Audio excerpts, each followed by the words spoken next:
moi, j'y vois une opportunité où je me dis, ça, je peux en faire bénéficier à tout le monde de la boxe en France. Là, je vais vous parler de la partie finance. Comment se finance un gala et comment tu vas pouvoir faire de l'oseille, que ce soit dans le monde amateur ou dans le monde pro. J'ai déjà accompagné une dizaine de boxeurs français à passer pro ici. Donc si eux, ils ont pu le faire, vous pouvez le faire aussi. Donc à l'époque, je parle à Halim, mon entraîneur Halim et Nasser, mes entraîneurs d'Aulnay-sous-Bois, et ils me disent qu'ils ont une opportunité de me faire passer pro au Luxembourg. On peut trouver un combat, mais pour que tu combattes au Luxembourg, ça va te coûter 1200 €. Donc inspirez-vous des boxeurs comme Bruno Suras, inspirez-vous des boxeurs comme Mbili, inspirez-vous des boxeurs comme Tony Yoka. Malheureusement, si vous êtes dans la case du boxeur qui travaille bien, mais qui n'a pas de titre, qui n'est pas accompagné, qui ne sait pas se vendre, qui ne sait pas se mettre en avant sur les réseaux sociaux, qui n'a pas d'opportunité, qui n'a pas de contact, vous allez aller nulle part. What did I miss? What did I miss? What did I miss? What did I miss? Let's go.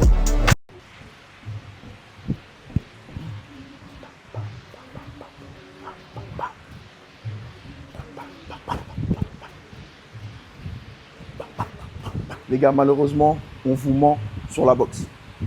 Dans cette vidéo, je vais vous établir toutes les vérités que vous allez pouvoir mettre en place pour avoir la meilleure carrière amateur possible et encore mieux pour passer dans le monde professionnel dans les meilleures conditions ou encore pour exceller si vous êtes déjà boxeur professionnel et avancer votre carrière de la meilleure des manières, vous faire accompagner, vous structurer, avoir des finances, des sponsors, des opportunités et plus encore. Donc restez bien jusqu'à la fin. Ça va être super intéressant pour ceux qui veulent évoluer. Let's go. Il y en a beaucoup d'entre vous qui pensent que en travaillant dur, ça va régler la situation. Ok, moi je suis un bon boxeur, je sais que je boxe bien, je vais travailler dur et ça va payer.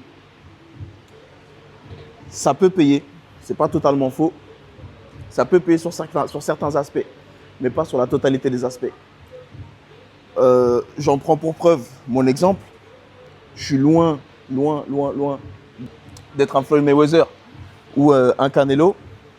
Mais je peux vous dire que pour travailler, je travaillais les gars. 2 entraînements par jour. Des mises de gants tous les week-ends, 2 fois par semaine parfois. Des stages à l'INSEP. Recruté en équipe de France militaire. Des mises de gants avec la moitié de la France. Des sparring, j'en ai fait. J'allais dans tous les clubs, je tournais tout seul. J'allais sans coach, sans équipe, tout seul. Et il y en a beaucoup de mon époque qui pourront témoigner de tout ça. J'ai mis les gars avec énormément de monde, j'ai pas besoin de citer les noms.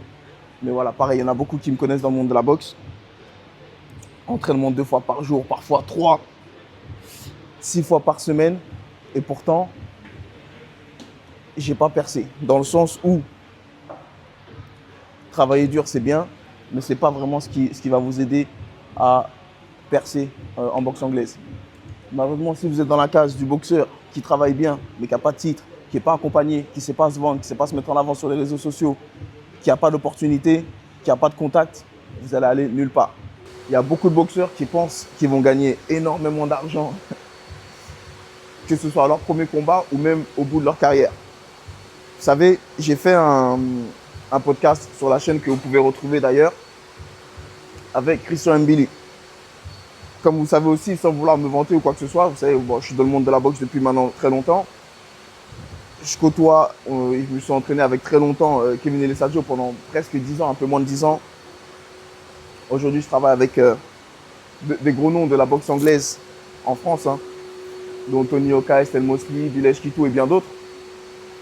Et il y en a beaucoup qui pensent qu'ils vont gagner beaucoup d'argent, alors que c'est seulement 1% des boxeurs mondiaux, hein, pas juste en France, qui vivent de la boxe. Donc c'est très très dur de vivre de la boxe. Donc, en plus de cela, une fois de plus, vous pouvez être très fort, mais si vous n'avez pas de contact, si vous n'avez pas d'équipe, si vous n'avez pas de sponsor, donc d'accompagnement financier, si vous n'avez pas d'opportunité, votre talent, malheureusement, il va servir à rien.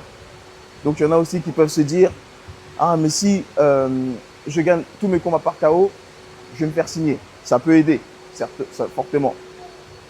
S'il y en a qui se disent, Mais si je suis champion de France, il y a forcément des gars qui vont venir me signer. Ça peut aider également, fortement. Il y en a d'autres qui peuvent se dire, ah, mais moi j'ai un promoteur ou j'ai un manager, donc je suis tranquille. Ça peut aider, une fois de plus, fortement, mais ça ne fait pas tout. Ce qu'il faut se dire, c'est que d'une, vous êtes un produit et que la boxe, c'est une industrie. Il y a des fédérations, il y a des organisations, il y a des promoteurs, il y a des gens qui investissent de l'argent. Donc, c'est tout un écosystème qu'il faut comprendre et connaître pour savoir comment ça fonctionne et savoir comment se positionner. Pour faire simple, un promoteur, il met de l'argent sur la table, il investit plus ou moins sur un boxeur ou bien sur une organisation et son but, c'est de faire de l'argent à travers cette organisation ou à travers ce boxeur. Un sponsor, il va affilier sa marque, son image ou ses fonds à ton image et son but, ça va être de générer de l'argent à travers toi, à travers tes résultats, à travers la visibilité que tu apportes à cette entreprise ou à cette marque. Un manager, son but, ça va être d'aller signer des deals avec des marques ou des organisations. Et le but, une fois de plus, il faut que cette marque ou cette organisation s'y retrouve. Donc, si tu n'as pas une bonne image, si tu n'as pas une bonne carrière, si tu n'as pas des bons résultats, ça va être très dur pour lui de se positionner et de te positionner. Donc, c'est pour ça qu'il faut comprendre que le monde de la boxe, c'est une industrie. Il faut connaître chaque filière pour pouvoir avancer de la meilleure des manières. Et ce qu'on ne vous dit pas, les gars, c'est que souvent, en fait, je vais vous donner là tout simplement l'effet d'avoir une équipe, un sponsor, un promoteur, un manager, quels vont être les avantages et surtout, spécialement pour le monde pro, comment se déroule le monde pro. Il y en a qui pensent, voilà, il faut gagner, il faut truc, non. Pourquoi les gens ils se battent? Pour aller absolument chercher des titres. Et c'est vraiment ce que je vous recommande d'aller faire. Parce qu'en dessous, on ne va pas vous voir, en dessous, vous n'allez pas avoir d'argent, vous allez combattre pour des combats, on va vous appeler dernière minute. Un combat en Hongrie ou un combat je ne sais pas dans quel bled, à la dernière minute. On va vous appeler 2 semaines avant contre un mec qui a 3-4 étoiles sur son BoxRec, beaucoup d'expérience, qui a été mis en avant, qui a des équipes, qui a des sponsors, qui a des finances, dont c'est l'organisation et sa soirée. On vous appelle dernière minute pour peut-être 2500 €. Vous n'avez pas le temps de préparation, vous ne connaissez pas l'adversaire. Lui, il a tous les avantages parce que vous êtes chez lui. Et comme un petit toutou, vous allez combattre parce que vous avez envie de combattre et parce que vous avez besoin, la plupart du temps, parce que vous avez besoin d'oseille. C'est une très grosse erreur. Et c'est des fois pour ça que nous, les Français, on n'est pas respectés à l'étranger. Apprenez d'abord à vous structurer, à vous faire encadrer avant d'aller sauter sur les différentes opportunités qui, au final, n'en valent pas la peine. Eux, ils savent très bien ce qu'ils font. Ils savent très bien pourquoi ils fonctionnent comme ça. C'est parce qu'ils sont au contrôle. Et moi, perso, c'est pour ça que j'ai ouvert ma propre organisation, ma propre promotion, parce que je voulais être au contrôle de ma carrière. Je voulais me promouvoir moi. Et aujourd'hui, maintenant que je suis passé de l'autre côté du business, je sais exactement comment la boxe fonctionne. Je sais pourquoi les mecs qui t'appellent dernière minute. Je sais pourquoi les bourses, elles sont aussi éclatées. Il n'y a plus beaucoup d'argent dans les organisations, sauf dans les grosses, comme à Riyad ou encore en Angleterre. Je sais pourquoi il va vous falloir vous faire sponsoriser par des marques, vous faire accompagner par des entreprises. Parce que la boxe pro, c'est un business, ça demande énormément d'argent. Et une fois de plus, si vous êtes au contrôle de votre carrière, il faut que vous soyez le maître de votre destinée. Et non pas vous faire appeler à la dernière minute sur des organisations, d'une qui sont mal payées, et en plus avec un manque de préparation pour aller vous faire taper. Putain, ça me donne envie de boxer, de parler de tout ça. Ok. Ce qu'il faut savoir, c'est que tout à l'heure, j'ai évoqué les ceintures. En boxe pro, il y a un record, il y a un box rec. Plus tu combats, plus tu montes dans le box rec. Plus tu combats des personnes importantes, avec un bon palmarès, avec un bon niveau, avec des titres, plus tu montes et plus tu deviens important dans l'univers, dans la société de la boxe. Donc plus tu vaux de l'argent, ok? C'est pour ça que les mecs, ils courent après des titres. Il ne faut pas aller chercher n'importe quel titre, d'accord? WBO, WBA, IBF, WBC. Ça, c'est les titres qu'il faut aller chercher. Un peu plus tôt, ça, c'est les titres de champion du monde. Titre européen, champion de France. Voilà, si vous êtes amateur, la ceinture du Montana, Haute-Seine. Ce genre de titres-là, ça vous fait monter petit à petit et aller chercher des gros titres derrière et des grosses bourses. Et quand vous allez encore monter au fur et à mesure dans le classement, dans ces catégories-là, vous vous rapprochez des titres, vous allez comprendre aussi que c'est très, très, très politique. Il y a des gens qui vont vous esquiver, ils ne veulent pas vous boxer parce que vous êtes trop dangereux, ils ne veulent pas rater leur opportunité.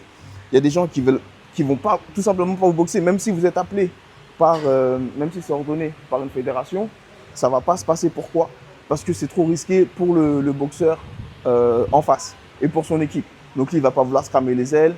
Lui, il est bien placé, il connaît un tel, il connaît Eddie Hearn, il connaît Turkey, il connaît un tel. Il y a des placements, il y a des petites sous-tables, il y a plein de choses. Comme le football, les gars, que les gens ne savent pas, mais c'est comme ça.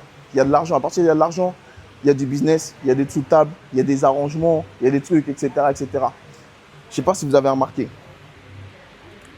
pas si vous avez remarqué. Vous avez vu quand on était petit, on allait au foot. Et ça se passe même à la boxe. On va au foot, il y a toujours un daron ou deux là, dans les gradins. Il est là à tous les entraînements. Et lui, il parle comment dire, à l'entraîneur. T'as vu son pote, ils rigolent ensemble dans la Indiana. Mais t'as vu lui, même s'il est éclaté, il est nul, et ben lui, il va percer. Lui, il va être titulaire à tous les matchs. Lui, il va jouer tous les week-ends. T'as vu les darons, toi tu le sais pas, mais le daron le week-end, ils mangent ensemble, ils mangent avec l'entraîneur et tout. Et ben ça, c'est ce qu'on appelle des dessous de table. Et ben c'est pareil. En boxe, ça arrive beaucoup moins, mais ça arrive aussi. Il y a toujours un boxeur ou deux qui vient avec son daron. Et ben lui, c'est un mec qui sera bien vu. C'est un mec qui va percer. Pourquoi? Parce que le boxeur, l'entraîneur, il va le mettre sur les bons plans. Il va lui dire, à chaque fois qu'il y a des combats, il va le faire boxer. À chaque fois qu'il y a des organisations, des événements et tout, il va boxer. Dès qu'il y a un boxeur pro qui boxe dans la salle et qu'il y a des opportunités, il est sponsorisé et tout, etc., il y a le daron toujours là pour toucher un mot. Ah, mon fils, dès qu'il passe pro, nana, tu t'occupes de lui, des trucs, ta. C'est-à-dire que lui, il vient seulement d'arriver, il n'est pas fort, il boxe normal. Mais lui, il a déjà des accompagnements, il a des finances, il a des sponsors, il a ceci, il a cela, il boxe souvent. Et ouais, ça, c'est ce qu'on appelle des dessous de table. Et bien, chez les pros,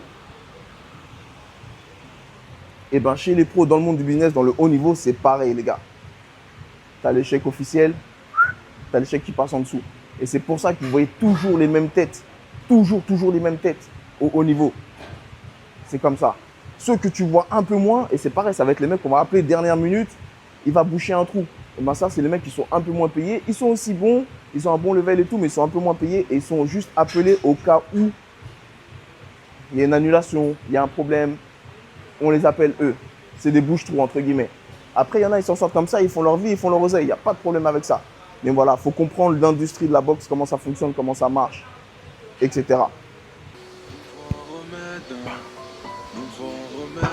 Je prends mes peines sur des kilomètres. Je prends mes peines sur des kilomètres. Je crois qu'il faut que j'en remette. Seule la nuit, je cherche le remède. J'ai pas peur de la mort, m'en tape des meufs, je veux juste pas que mon nom il meure. Moi j'ai toujours pas de donaïma, c'est normal, j'ai des rêves qui sont plus grands que moi. Quand je suis dans les études, me tue pour la culture, ils m'ont dit arigato, gozaimasu. Je suis rempli d'inquiétude, ils ont pas de vécu, zéro écriture, c'est leur fond de commerce, ils s'en sortent comme as. Ça m'intrigue les types, ça passe la pommade, ça veut tellement vendre qu'il y a plus de vie dans les pomades. C'est plus mon problème, je peux pas faire confiance en quelqu'un qui sait même pas agir quand il promet. Je sais que la vie elle passe vite comme une comète. Comme Courtois, il faut que je vais trouver une parade. Fuck l'Impala, je l'emmènerai pas au J-Para. Il me faut un remède. Là, je vais vous parler de la partie finance. Comment se finance un gala et comment tu vas pouvoir faire de l'oseille, que ce soit dans le monde amateur ou dans le monde pro. Amateur, rapidement. T'es boxeur amateur. C'est ce que je te conseille de faire. Un maximum de galas tout au long de l'année. Je vous le dis toujours. Tu as comment on appelle challenge du premier round. Après, tu as les novices. Après, tu as les espoirs. Haute-Seine, Montana, Île-de-France. Tu as plein d'opportunités. En plus de ça, chaque année, début de saison, tu as plein de galas qui sont organisés par les villes. Fin de saison, pareil. Tu as plein de galas qui sont organisés par les villes. Si tu es correct, si tu es sérieux, tu t'entraînes bien et tu essayes de passer à côté de rien, tu peux faire facile 15 combats à l'année. Facile. Ok? Si en plus tu performes et tu vas à chaque fois en finale et tu gagnes les tournois, tu peux monter à 20. Ça, c'est vraiment pour les mecs déterminés. Maintenant, si tu veux faire de l'oseille en étant amateur, 2-3 choses qu'il va falloir que tu mettes en place. La première, sur les galas qui sont organisés par les villes, début et fin de saison, tu as une petite bourse. C'est pas grand-chose. 30 euros, 50 euros, 80 euros, c'est toujours mieux que rien. Accompagné par une petite canette et un sandwich. C'est toujours ça de prix. Mais ce qui est important, de toute façon, c'est de performer. Donc en vrai, tu ne viens même pas pour l'oseille à ce niveau-là. Okay? Mais sache qu'en début et en fin de saison, il y a des petites primes. Pour tous les galas régionaux, il n'y en a pas. On s'en fout. Une fois de plus, on vient pour performer. De deux, si tu commences la compétition, ce que je te recommande de faire fortement, c'est de te mettre sur les réseaux sociaux. Tu te mets sur les réseaux, tu te crées une communauté, tu partages ton ressenti, tes entraînements, tes combats, tout. Commence à te créer une petite communauté et ça, crois-moi que ça va être bénéfique plus tard dans ta carrière. Déjà dans ta carrière amateur ou quand tu vas commencer à vouloir passer dans le monde professionnel. Tu auras déjà cette fanbase qui sera là et qui va te suivre lors de tes entraînements, lors de tes combats, quand il faudra vendre des billets, etc., etc. Et comme je l'ai mentionné, du coup, il y a la vente de billets qui vient. Tu peux créer des partenariats avec les galas sur lesquels tu combats. Donc dans la ville, j'en sais rien, je te dis une bêtise, la ville de Limay-Brévannes qui organise un gala fin d'année. Toi, tu te proposes d'une d'être sur la carte, de deux, de vendre des tickets, de ramener du monde. Donc vendre des tables, vendre des entrées, tout, etc. Et tu peux négocier un pourcentage sur la vente des tickets que tu ramènes. Donc disons que tu as du monde déjà sur les réseaux qui te suivent, ils savent que tu boxes bien, tu fais du spectacle, etc. Tu vas pouvoir ramener du monde, ok? Tu vas voir l'organisateur, tu vas voir l'organisateur, donc le responsable de la salle d'entraînement, celui qui va organiser le gala, et puis tu lui dis voilà, moi je vais vendre des tables, je vais vendre des tables lors de cette soirée, je vais avoir du monde qui va venir, est-ce que voilà, je peux avoir 5% sur les tables que je vends, tout, etc. Ou est-ce que moi, plutôt qu'avoir une prime de 50 €, on peut la monter à 80, 100 € parce que moi je ramène du monde. Il n'y a personne qui va dire non, c'est avantageux pour tout le monde. Donc voici les 3 méthodes en amateur qui vont te permettre du coup de gagner de l'oseille. Et moi je reprends l'entraînement.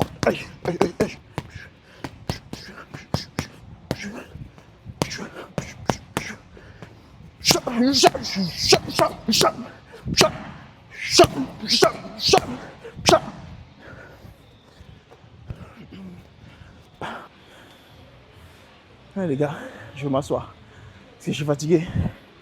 Je commence à me faire vieux, moi. Aïe, aïe, aïe. Maintenant, pour le business, dans le monde pro, c'est là que ça devient intéressant. Et c'est là que j'interviens.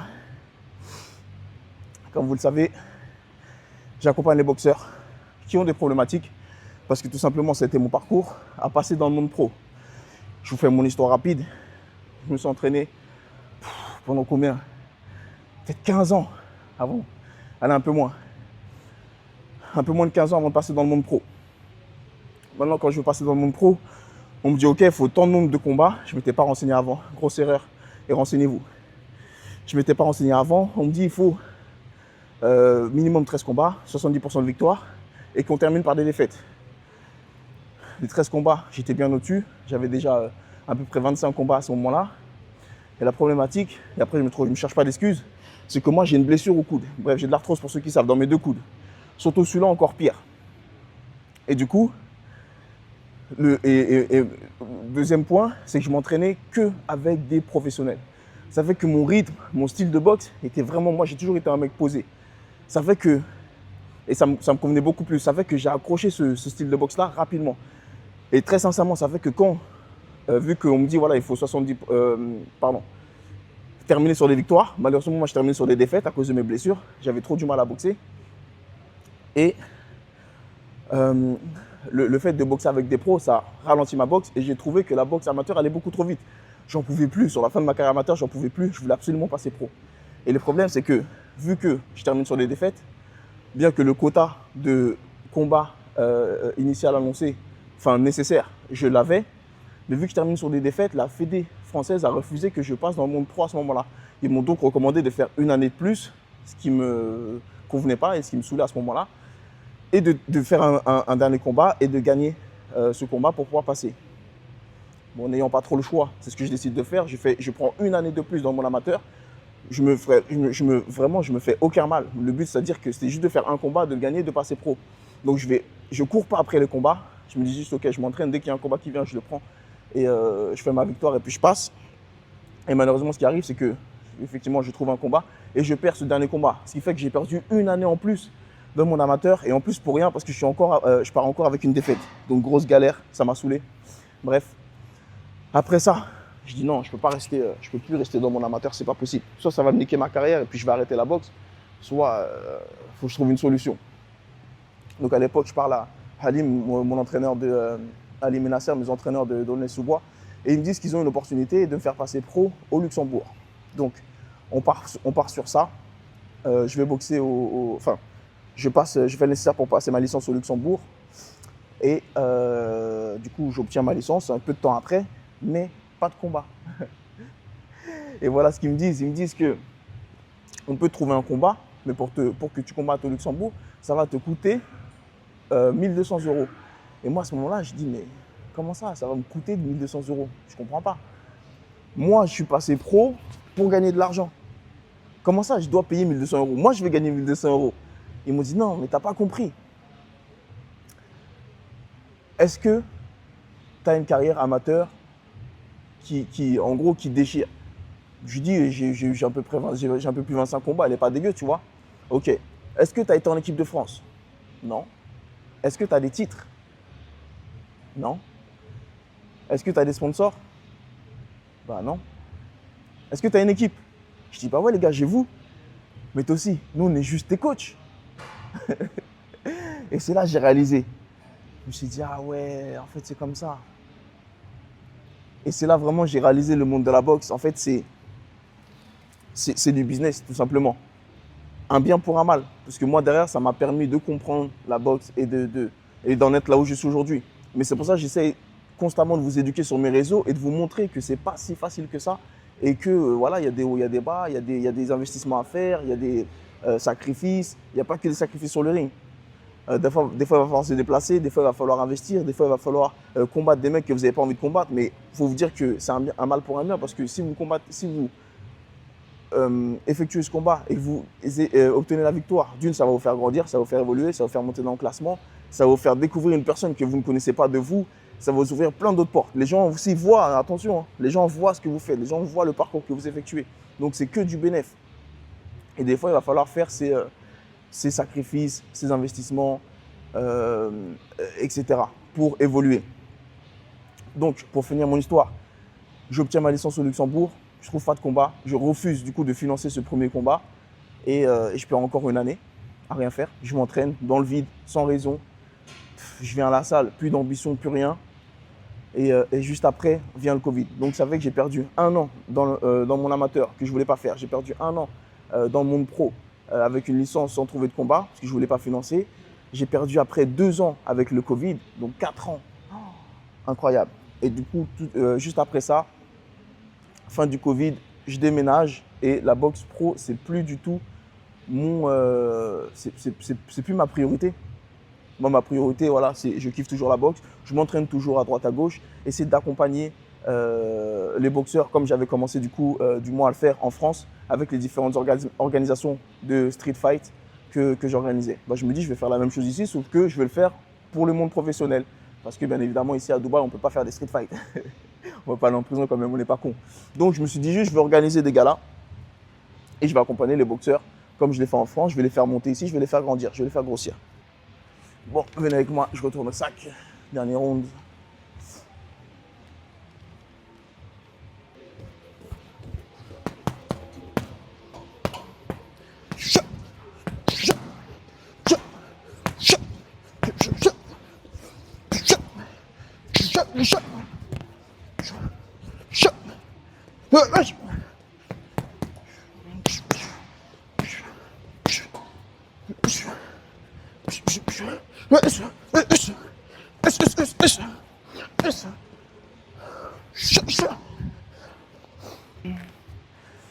Ce qu'il faut vous dire ici, les gars, c'est que c'est un pays d'opportunités.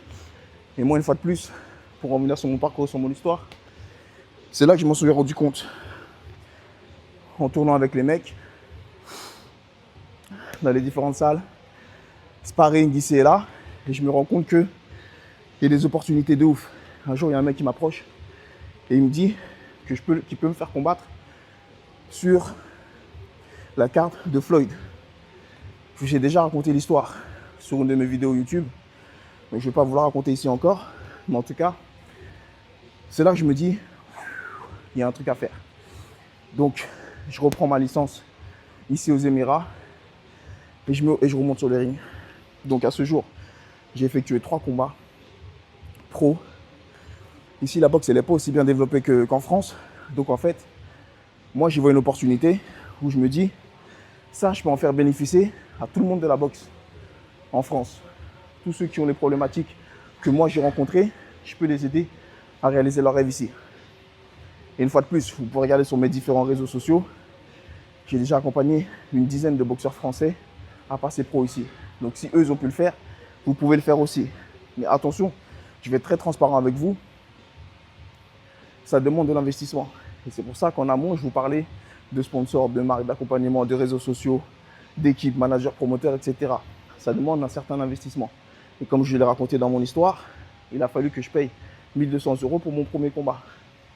Soit vous financez tout seul, soit vous avez une marque, un sponsor, un pote qui a une entreprise, quelqu'un qui vous sponsorise, une marque qui vous aime bien parce que vous êtes bien en avant sur les réseaux sociaux et qui vous aide à financer votre carrière. Après, voilà, c'est comme tout, il faut savoir se vendre, il faut avoir un plan de carrière, il faut avoir un business plan pour ta propre carrière. Et si tu parles aux bonnes personnes, généralement, tu trouves des financements. Donc, ça, c'est l'opportunité aujourd'hui que j'ai et que je mets sur pied pour les boxeurs comme vous. Et comme vous le savez, juste à côté là, il y a l'Arabie Saoudite, les gars. Donc, inspirez-vous des boxeurs comme Bruno Suras, inspirez-vous des boxeurs comme Mbili, inspirez-vous des boxeurs comme Tony Yoka, qui ont des parcours chacun différents, mais qui au final, vous savez, sont voués à boxer au plus haut, qui s'ouvrent des portes, chacun de leur manière. Regardez Bruno Suras, il a fait par la force de son travail. Christian Mbili, par une stratégie qui a mis du temps avant de payer, mais qui au final a dû s'expatrier, aller au Canada, au froid, là où il ne connaît personne, tout seul, s'entraîner dur, signer avec des personnes qui sont influentes, qui ont des bonnes opportunités, qui ont une bonne vision long terme, qui ont une bonne stratégie et des contacts. Anthony Yoka, par la force des choses, équipe de France, champion olympique, contrat avec Doé Débat, bien évidemment, contrat derrière avec Queensberry, une des plus grosses organisations de promotion au monde. Donc, chacun son parcours, chacun a son avancée, à son rythme, chacun de sa manière. Mais au final, le but, c'est de vraiment viser le plus haut et de se créer des opportunités et de surtout les saisir là où elles sont. Donc, moi, je ne suis absolument pas là pour vous vendre du rêve. Il y en a avec qui ça va marcher, il y en a avec qui ça ne va pas marcher, malheureusement. C'est comme ça. Moi, en tout cas, la position que j'ai aujourd'hui, c'est que je ne combats plus, je suis à la retraite. Je suis aujourd'hui promoteur et j'accompagne les boxeurs qui veulent se créer ce genre d'opportunités, qui veulent boxer parce qu'ils ne trouvent pas de combat en France, qui veulent une stratégie pour avancer dans leur carrière, tout simplement. Donc pour ceux et celles qui veulent en savoir plus, tout simplement dans la barre de description, je vous mets toutes les infos, je vous mets mes réseaux sociaux, je vous mets un lien sur lequel vous allez pouvoir prendre un appel avec moi et on en discute tout simplement pour voir comment vous allez pouvoir avancer, ce que je vais pouvoir vous proposer, si ça fit avec vous ou pas. Ok? D'ici la prochaine fois, en tout cas, j'espère que cette vidéo vous a plu. D'ici la prochaine vidéo, portez-vous bien et j'espère vous voir très prochainement sur le ring de boxe. A plus l'équipe.